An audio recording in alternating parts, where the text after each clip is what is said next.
Andhra Pradesh ఎర్రగుంటపాలెంలో missing అయిన తండ్రి ముగ్గురు పిల్లల ఆచూకీ తెలంగాణలో లభ్యమైంది. నిన్న తండ్రి మృతదేహం, ఈరోజు ఉదయం కొడుకు, కూతురు మృతదేహాలు లభ్యమయ్యాయి. తండ్రే పెట్రోల్ పోసి కాల్చి చంపినట్లు పోలీసులు గుర్తించారు. నాగర్ కర్నూలు జిల్లా ఉప్పునూతల మండలంలోని సూర్యాతాండ గ్రామ సమీపంలోని గుట్టల్లో శ్మశాన వాటికల్లో మృతదేహాలను పోలీసులు గుర్తించారు. ఇద్దరి పిల్లలు ఆయన వర్షిని, శివధర్మలపై పెట్రోల్ పోసి తగలబెట్టాడు. పెద్ద కూతురు కల్వకుర్తి మండలం కొట్రగేటు సమీపంలో మోక్ష మృతదేహం లభ్యమైనట్లు పోలీసులు తెలిపారు. ఆంధ్ర పోలీసులకు పూర్తి సహకారం అందిస్తామని డీఎస్పీ శ్రీనివాసులు తెలిపారు. నమస్తే, అందరికీ నమస్తే. ఇది గుత్తా వెంకటేశ్వర్లు, ఇతను 37 years, కమ్మ క్యాస్ట్. ఇతను పెద్దబోయపల్లి విలేజ్, ఎర్రగొండపాలెం, ప్రకాశం జిల్లా. ఇతను 37 తారీఖు సాయంత్రం అక్కడ ఆ ఊరు నుంచి తన ముగ్గురు పిల్లల్ని తీసుకొని ఇతను శ్రీశైలం గుండా బయలుదేరి మోటార్ సైకిల్ మీద ఇక్కడ సండే నాడు ఇక్కడ నైట్ దోమలపేటలో పడుకున్నట్టుంది.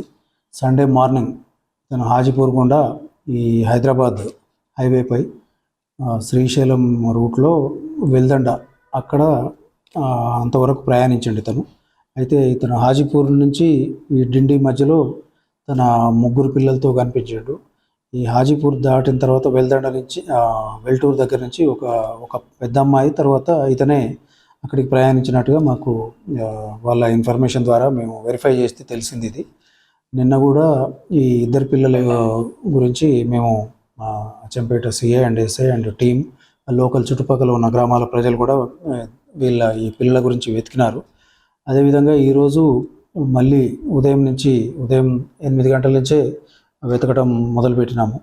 ఈ సూర్యతండకు గ్రామ పంచాయతీ పరిధిలోని శ్మశాన వాటిక దగ్గర ఇద్దరు చిన్నపిల్లలు కాలిపోయిన స్థితిలో ఈరోజు లభ్యమైనరు. ఈ 12:30-1 గంట ప్రాంతంలో. అదే ఇన్ఫర్మేషన్ కూడా మళ్ళీ ఎర్రగొండపాలెం పోలీసులకు తెలియజేసినాము. దీని మీద దర్యాప్తు జరుగుతూ ఉంది. మా సిఐ గారు కూడా అక్కడే ఉన్నారు. వీటిని దర్యాప్తుకు వాళ్ళకు సహకరిస్తాము. ప్లస్ మా తరపున కూడా చేయాల్సినంత ఇన్వెస్టిగేషన్ చేసి ఈ కేసును త్వరలో ఫైనలైజ్ అయ్యేటట్టు చేస్తాము. ఇంకా పెద్ద అమ్మాయి మోక్ష కూడా దొరకలేదు. వాళ్ళ తండ్రి నిన్న వెల్దండ అవుట్స్కట్స్లో చనిపోయిన స్థితిలో గుర్తించినాము. అతను పాయిజన్ తీసుకొని చనిపోయినట్టుగా తెలిసింది. ఈ మోక్ష గురించి కూడా బహుశా ఈమె మన దేవరకొండ శ్రీశైలం రోడ్ నుంచి వెల్దండ మధ్యలో ఉండే అవకాశం ఉంటుంది. అప్పుడు ఆ అమ్మాయి యొక్క వివరాలు ఇంకా తెలియరాలేదు. దాని గురించి ప్రయత్నం చేస్తాం.